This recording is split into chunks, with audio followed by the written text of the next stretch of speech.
왜 추진하셨습니까?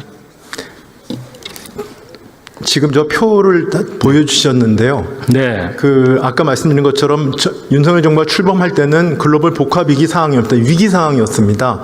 그래서 그걸 가까스로 극복을 하고 나서 저희가 이제 경제 회복을 갖다가 추진하려고 했는데 아까 말씀드린 것처럼 국가의 무한 책임이라고 말씀하셨는데 국가의 역할이 무엇입니까? 물론 의원님하고 저하고 생각은 다를 수 있습니다. 국가의 역할은 재정의 역할이라고 하는 것은 복지나 약자 복지 측면에서는 재정의 역할이 필요하다고 저도 생각합니다.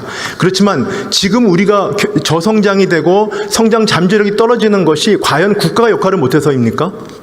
네. 그건 아니라고 생각합니다. 네, 그렇기 때문에 네, 그러니까 그걸 아까 자유방임주의라고 말씀을 하셨는데 민간 주도의 시장 경제를 통한 그런 경제 활력을 하려고 했습니다만 그건 시간이 많이 걸리는 거였습니다. 그렇기 때문에 그 부분들은 시간이 걸렸기 때문에 지금 효과가 발생이 안 되고 있었고 또 하나가 감세 말씀을 하시는데 재정의 효과는 그러니까 조세 정책과 재정 지출을 같이 봐야 됩니다.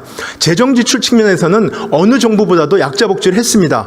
그렇지만 결국은 더 중요한 것은 경제 활력을 촉진하기 위해서 세금 정책을 썼습니다. 그래서 그런 부분들은 저희가 세원학보라는 게 증세를 하거나 그다음에 돈을 나눠줘가 되는 것이 아니지 않습니까? 그래서 그런 부분에 기대를 했는데 여러 가지 글로벌 지금 관세 쇼크라든지 글로벌 통상에 있어서 어떤 질서에 문제가 생기고 불확실성이 커졌기 때문에 아직 그 부분이 효과를 발휘하지 못하고 있다가 지금 이 정부가 끝나가는 지금 상황이 됐습니다. 그렇지만 방향 설정은 전 잘 되었다고 생각하고 있고요. 예, 그 부분들은 알겠습니다. 제가 참고를 하셔서 충분한 의견을 무한책임주의는 저기 수정을 했으면 좋겠다고 생각하고 있습니다. 네네네. 저기 있잖아요. 자, 말씀드리겠습니다. 법인세 1%를 인하하면서 4조가 깎였거든요. 그러면 투자가 5%가 늘고 성장이 2%가 늘어서 7.5조의 세수가 늘겠다라고 했는데 그게 아니었죠. 투자는 마이너스 상태가 됐죠. 그리고 성장은 작년에 1.4%, 23년 1.4%, 2% 이렇게 됐죠. 그러니까 평소보다 더 성장이 이루어지지 못한 겁니다. 그리고 82조의 세수 결손만이 생긴 거죠. 그러니까 정부의 정책이 결국에는 관역 없는 화살이 되고 만 겁니다. 긴축 재정 보겠습니다. 역대급으로 긴축을 했어요. 재정 건전성을 앞세워서 했죠. 그러다 보니까 재정 지출은 사실상 동결 수준이었고 우리 미래 산업 경쟁을 자유로 R&D 예산의 경우에는 비리 카르텔이라는 누명을 쓰고 15%나 삭감이 돼버렸어요. 그러다 보니까 연구자 현장 이탈 등 연구 기반이 와야 되는 교각 사료의 참사가 생겼죠. 자, 이렇게 큰 희생을 치르고 우리가 의도했던 재정 건전성을 달성했습니까? GDP 대비 재정 수지 적자비를 3% 이하로 하기로 했죠. 달성하셨습니까? 네, 올해 예산은 있지만 지금 추경 예산이 냈기 때문에 그 부분은 저희가 3% 넘을 거라 생각하고 있습니다. 23년 과거 이야기를 하시죠. 마이너스 3.9%, 24년 마이너스 4.1%입니다. 3%에서 크게 벗어났죠. 조세 감면 법정 한도 3년째 준수를 못했습니다. 자, 이렇게 굉장히 중대한 정책 실패로 저는 봅니다. 자, 여기에 책임을 져야 할 분들이 누구시죠? 자, 파면 대신 대통령 다음으로 가장 크게 책임져야 할 분이 누굽니까? 한덕수 국무총리입니다. 이분이 하신 말씀을 좀 보시죠. 자, 대통령의 강력한 리더십으로 우리 경제는 정상화됐다. 모든 부분이 이제는 다 정상화되고 희망이 보인다. 자, 이 시점에서 이 말씀에 대해서 어떻게 평가하십니까? 저 상황을 제가 모르고 저 말씀하신 걸 평가하기 네. 그렇고요. 지금 윤석열 정부의 경제에 있어 책임이 있다면 대통령 다음은 제가 책임이 있습니다. 그리고 아까 말씀하신 것처럼 의원님께서 재정 전문가시니까 너무 잘하실 것입니다. 재정이 역할을 해야 되고 역할을 하지 않을 부분이 분명히 있습니다. 그래서 무조건 재정을 통해서 모든 것이 이루어진다라고 말씀을 하시는 부분들은 어떻게 하면 쉬운 방법이라고 저는 생각을 하고 있고요. 그 다음에 21년도, 22년도에 세수가 그때는 굉장히 초과 세수가 나왔습니다. 이유가 뭔지 아시잖아요.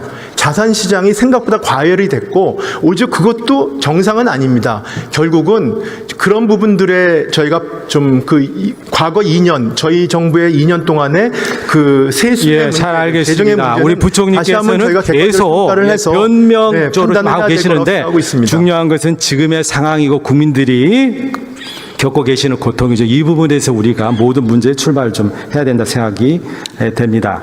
이러한 한 총리의 말씀, 언급, 장비병 격전의 낙관, 아니라 현실 인식의 민낯을 그대로 드러내고 있다고 생각됩니다. 저는 이러한 태도가 이번 추경에서도 그대로 드러났다고 생각합니다. 이번 추경에 대해서 정부는 입장이 애매모호합니다. 지난 31일 추경은 경기 진작용이 아니라 했습니다. 어떻게 생각하세요? 지금 우리가 내수나 민생이 어렵습니다. 제가 그걸 갖다가 피하려고 하는 건 아니고요. 다만 지금 어려운 이유가 무엇이냐? 재정을 안 풀어서 어렵습니까? 그건 아닙니다. 지금 어려운 이유는 여러 가지 저희가 글로벌 복합 위기에 고금리, 고물가가 오랫동안 지속된 것이 아직도 영향을 주고 있는 게 하나고요. 그다음에 구조적인 요인들이 있습니다. 저희 자영업자 하신 분들도 결국 구조적인 요인들의 변화에 못 따라간 부분도 있고, 그다음에 글로벌 관세 충격이 예상돼 있기 때문에 저희가 지금 기업이나 그다음에 가계의 심리가 위축되어 있습니다. 이런 문제를 재정을 풀어서 해결되는 건 아니지 않습니까? 그렇기 때문에, 그리고 또 재정도 아까 말씀하신 것처럼 재정의 지속 가능성이나 국채 시장도 저희가 생각을 해야 됩니다.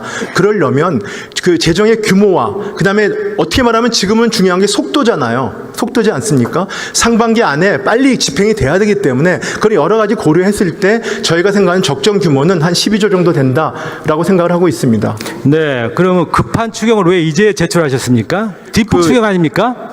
그리고 왜 이제 늦게 제출하시고 또 빨리 처리를 해달라고 촉구를 하십니까? 1사분기에 신속 집행을 위해서 노력을 했고요. 제가 국정협의체에 나와서도 양당 간에 국회에서 논의를 해달라고 많이 부탁을 드렸었습니다. 그래서 물론 좀 늦게 제출한 거에 대해서 제가 그 부분에 대해 그렇지만 최대한 저희가 설명을 드리겠습니다. 네네, 저기 있잖아요. 자, 그리고 지금 이번 추경은 어떤 상태입니까? 본예산이 미완성 상태죠. 그때 감액까지 논의를 하고 증액을 논의하는 과정에서 경천 동지할 비상계엄이 터져서 증액을 못했습니다.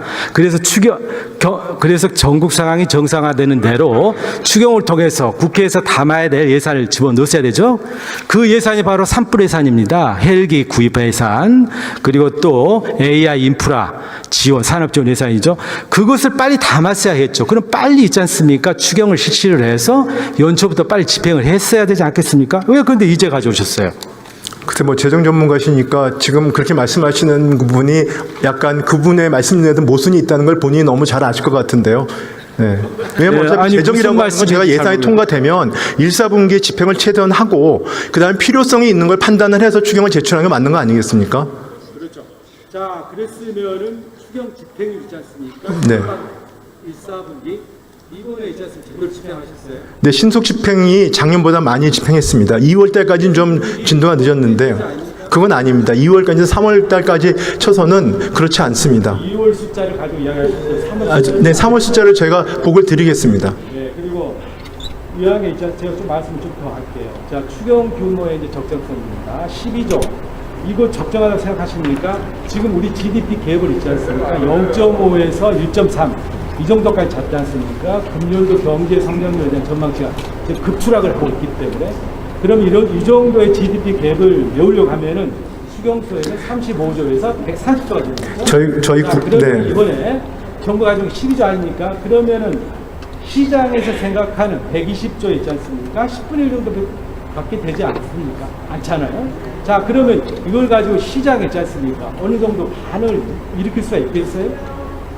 글쎄, 지금 말씀하신 건 너무나 재정 중심적인 생각이신 것 같습니다. 왜냐하면 제가 국채시장이 올해 국채 발행 규모도 감안을 해야 되는 것이고요. 그 다음에 당장 필요한 부분들이 무엇인가를 생각해야 되는데 지금 말씀하시는 거는 지금 성장률이 떨어지고 있는 GDP 갭 부분이 무조건 재정으로 메꿔야 된다는 그런 전제에서 하신 말씀이신 것 같습니다. 저는 동의할 수 없습니다. 아니고 내수가 좀 꺼져 있잖아요. 저도 그건 알고 있습니다. 네, 내수가 꺼져 있는데 그 내수를 저희가 재정의 지속 가능성을 유지하면서 그 재정의 역할을 한다는 것이 어려운 거라는 건 의원이 너무 잘하시지 않습니까? 되겠습니다. 자,